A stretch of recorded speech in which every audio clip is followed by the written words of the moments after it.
27-yard line. Cruiser Kennard made the tackle. We interrupt this broadcast to bring you this important bulletin from the United Press. Flash, Washington. The White House announces Japanese attack on Pearl Harbor. Stay tuned to WOR for further development. 1941, Japan situation. America and other nations have imposed an oil embargo on Japan, which means Japan cannot continue their conquests. No problem, Japan would just get the oil it needs from the Dutch Indies. Their underfunded and undergunned fleet will pose no threat to the Imperial Japanese Navy. And if their ally, Great Britain, joins the conflict, well, Japan will fight them too. Both nations are too occupied with the European war anyways. So, through their new conquests, Japan's demand for resources shall be met. However, geography has cursed them. Look at what lays beside their vital supply lines: the Philippines, a US territory. Although America is not officially allied with the British and the Dutch, they are on friendly terms. Japan cannot afford the risk of the US entering the war while they are in the midst of their campaign. Their proximity to Japan's supply lines puts into jeopardy everything they are about to fight for. Basically, the Americans would be holding a dagger to Japan's throat the entire time they conduct their campaign, ready to commence hostilities at a moment's notice. Thus, they come to the conclusion that they must take out the Americans as well. This calls not only for an invasion of the Philippines, but also a preemptive strike on the powerful American fleet at Pearl Harbor. And so with that, history was set. Japan set its powerful Kido Butai to strike Pearl Harbor on the morning of December 7th. Now, the goal of the raids was as follows. 1. Sink a battleship. This was for propaganda purposes. Japan reasoned that if America saw their beloved battleships, symbols of their naval power, destroyed, their will to wage war against Japan would be shattered as well. 2. Immobilize the fleet for 6 months. The Japanese estimated that they needed 6 months to do all of their conquests. Then they would be on the defensive and await the American counterattacks and wear them down, culminating in a decisive naval clash. So note, the Japanese knew they could not win a long-term war with America, so Japanese strategy revolved on them waging a short-term war. This was why attacking the fuel tanks or naval facilities at Pearl Harbor was not even considered in the planning phase. It was irrelevant to the 6-month goal. At Pearl Harbor were some 80 ships. There were 8 battleships, 7 of them in battleship role and 1 in dry dock. 8 cruisers were at Pearl Harbor, 4 of which were accessible to torpedoes, and dozens of destroyers and auxiliaries were docked elsewhere. Unfortunately for the Japanese, the 3 American carriers were all at sea and not in port that fateful day. The attack on Pearl Harbor would be carried out by 6 fleet carriers and its strike force of 350 planes. Their crews had endured 10 months of training for this attack. In addition, 5 midget submarines would be tasked with penetrating the harbor and attacking in conjunction with the main airstrike. The attack would be composed of 2 waves. During the first wave, Lieutenant Fuchida commanded a strike against the ships in the harbor. The key to the first wave was the 50 level bombers and 40 torpedo bombers, also known as Kates. Their torpedoes had been modified with wooden fins so that they could be effective in the shallow waters of Pearl Harbor. Their priority targets were the battleships and carriers at port. The first wave of 183 aircraft was launched at 6 a.m. The strike force approached Oahu and soon the formation separated into groups to attack their assigned airfields and targets. The sky was completely clear of American fighters. The Japanese had achieved complete surprise. The dive bombers beat the torpedo bombers to Pearl Harbor, the first bombs hitting the southern tip of Ford Island minutes before even the first torpedo had been launched. Planes from Hiru and Soryu approached at 7:55. They were disappointed to discover that their targets, the carriers, were not in port that day. Lieutenant Nagai, leader of Soryu's air group, realized there were no potential targets, so he and his wingman pulled off. However, the remaining 6 attacked. They probably mistook the old decommissioned battleship, the USS Utah, as a capital ship, and they fired upon her. 2 torpedoes slammed into her before 8 a.m. The rest missed. One missed so badly that the USS Raleigh was hit. The Utah capsized at 8:12. The Raleigh almost suffered a similar fate, but prompt damage control prevented her from capsizing.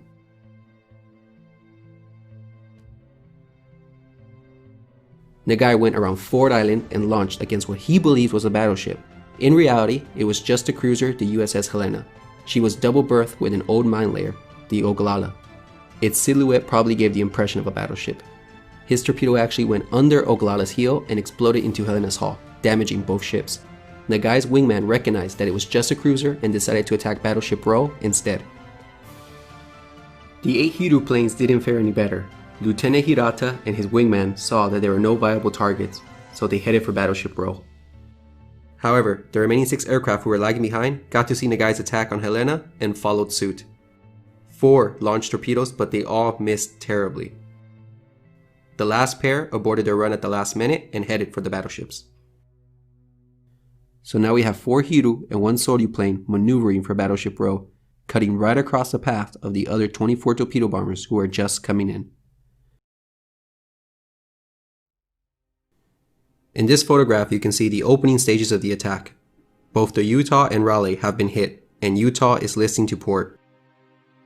At this moment, the torpedo runs against the battleships have begun. You can even spot 2 planes finishing their bomb runs.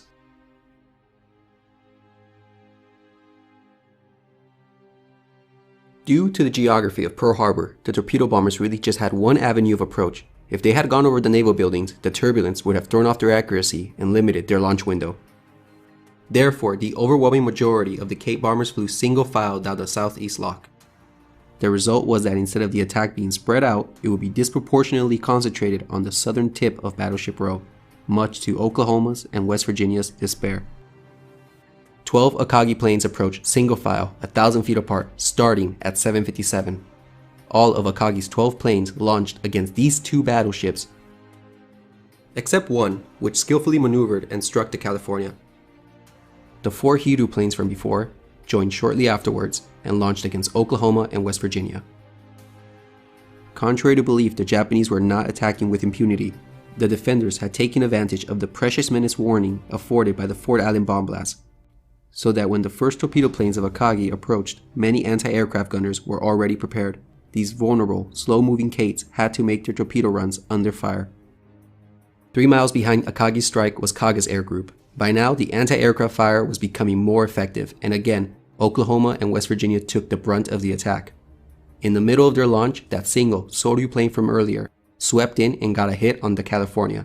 However, one of Kaga's plane veered to the right because of this, but was able to hit the Nevada at 8:03. Kaga's air group was the only one to suffer losses. 5 of the last 7 attacking Kates were shot down.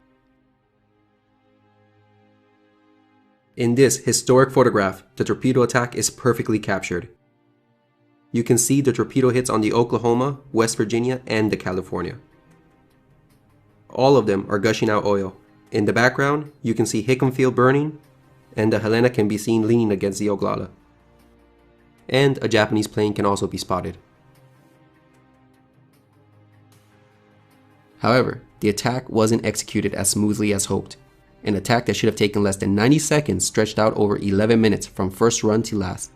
Some had to abort and redo their runs due to mutual interference, and the heavy anti-aircraft fire threw off the pilot's aim and caused them to over-concentrate on just 2 battleships. 21 torpedoes were launched at Oklahoma and West Virginia, over half of the available torpedoes. Oklahoma had 12 torpedoes launched at her. 5 hit her, and she capsized in 15 minutes. West Virginia was hit by 7 torpedoes, but prompt counterflooding prevented her from capsizing, and she settled to the bottom. California should not have sunk from 2 torpedoes, but her hatches were open for inspection that morning, which contributed to her sinking. And she was abandoned due to fires, and when she was reboarded, it was too late.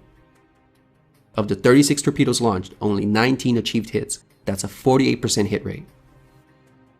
10,000 feet above came Fuchida and his high-level bombers. Their mission was to take out the inboard battleships inaccessible to torpedoes. They came in groups of 5. They released their salvos and scored an impressive 20% hit rate. Unfortunately for the Japanese, out of the 10 bomb hits, about 6 were low-order detonations or malfunctions. That is an outrageous 60% dud rate. The Japanese aviators were greatly let down by their weaponry. The damage could have been deadlier. However, the distribution was effective. California was missed, but 2 ineffective hits on Maryland were scored. Both West Virginia and the Tennessee were hit twice, and there were 2 additional collateral damage hits on the repair ship Vestal, moored outboard of the Arizona. Vestal suffered severe flooding and had to be beached afterwards. But all of these hits were overshadowed by the 2 hits on the USS Arizona.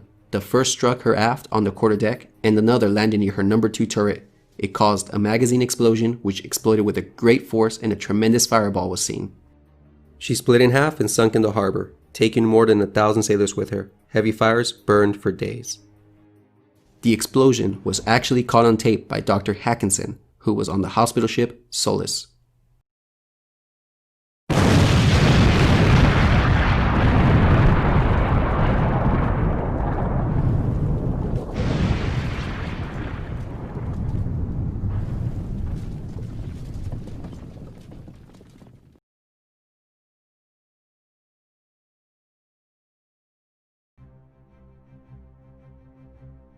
Nevada was the only battleship not suffering heavy damage and capable of getting underway. She did so at 8:40 with the intention of heading out of the channel.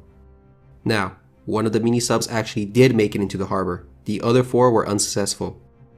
At 8:36, the sea tender, the USS Curtis, spotted a sub. The submarine fired at Curtis but missed. In return, the submarine was hit by a 5-inch shell.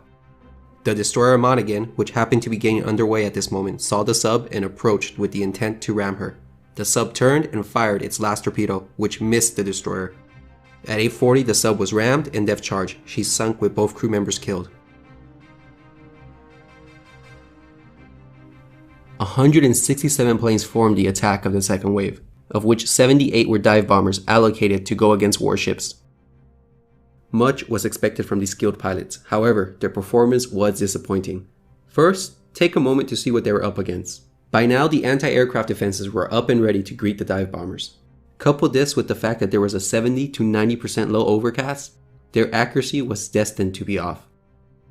But most importantly, these pilots were guilty of poor target selection. This was their priority list. These dive bombers with their general purpose bombs were well suited for attacking the 8 cruisers left in Pearl Harbor. But during the attack, about roughly 30 attacked battleships, only 17 went for cruisers, 16 attacked destroyers, and 12 attacked auxiliaries. The attack began at 8:54. The USS Nevada was caught in its escape during the second wave. The prospect of sinking the ship in the channel and thus blocking access to Pearl Harbor was a very, very improbable outcome. However, the pilots couldn't resist the opportunity, so they attacked from 2 directions. 14 to 18 valves dropped against Nevada. Nevada was hit 5 times by 9 o'clock. And at 9:10 she had to beach herself. This was the shining moment of the second wave. But it deserves to be criticized. Did they contribute to sinking a battleship? Yeah, but it was by the rarest of luck. Nevada succumbed not to Japanese bombs but to poor material condition, critical design flaws, and a massively significant damage control mistake. And again, it still doesn't make it any wiser. The battleship should have been avoided. The attempt to sink Nevada in the channel was a waste of ordnance that could have been better employed against targets more vulnerable to their effects. 1 to 3 dive bombers went for California, scoring 1 hit. The USS Pennsylvania, the fleet's flagship, the only battleship in dock, was also poorly selected. 9 bombers went after her. She suffered only a single hit at 9:06. The real victims, though, were the 2 destroyers ahead of her, which received collateral damage. 2 hit the Cassin and 1 hit the Downs, heavily damaging both.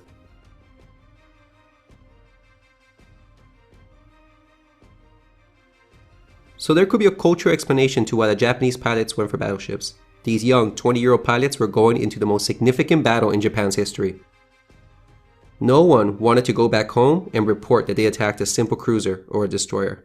No way. They wanted to go for battleships, sticking true to their samurai spirit. But overall, the second wave attack was just scattered throughout Pearl Harbor, with many attacks missing their targets. A puzzling target selection was the destroyer USS Shaw, which was targeted by as many as 15 bombers. 3 bombs hit her, one of which unleashed a tremendous fireball. The reason to her being targeted was probably because she was in a floating dry dock and resembled a capital ship. On the west side, the Curtis, a sea tender, was inexplicably targeted. A damaged valve committed a suicide dive and crashed into her, and minutes later she was hit by a bomb.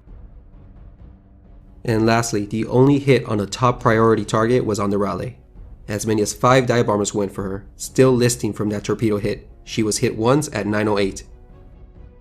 Also, we can add a near miss on the Honolulu, which caused minor damage.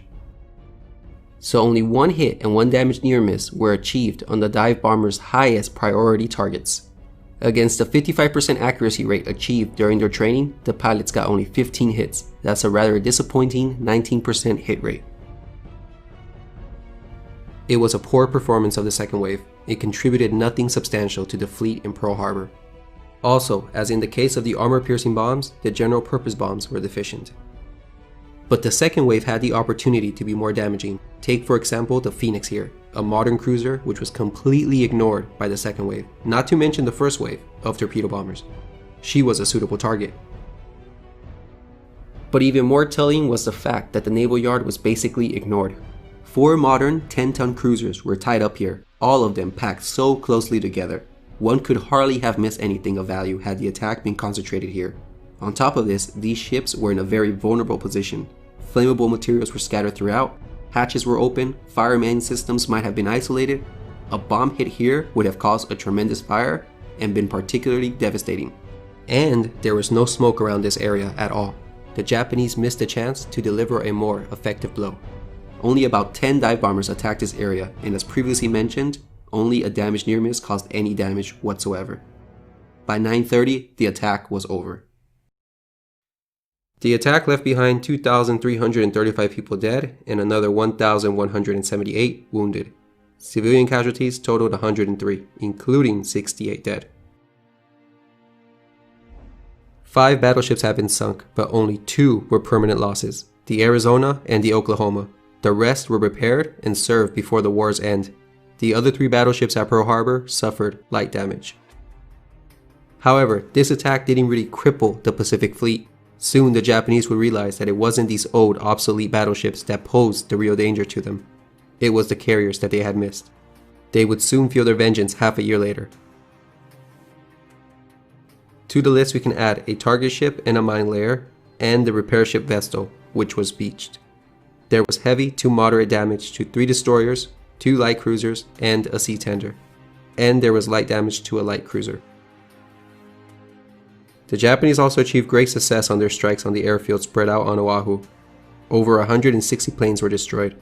They destroyed 2 to 3 times the number of aircraft that they had expected. The Japanese lost only 29 planes, 9 in the first wave, 20 in the second wave. A testament to the Americans' quick air defense. Also, none of Japan's 5 midget submarines made it back. Was the mission accomplished? Well, yes. All 4 battleships hit by torpedoes were out of the war for 6 months or more. And they had sunk 1 other battleship by bombs alone.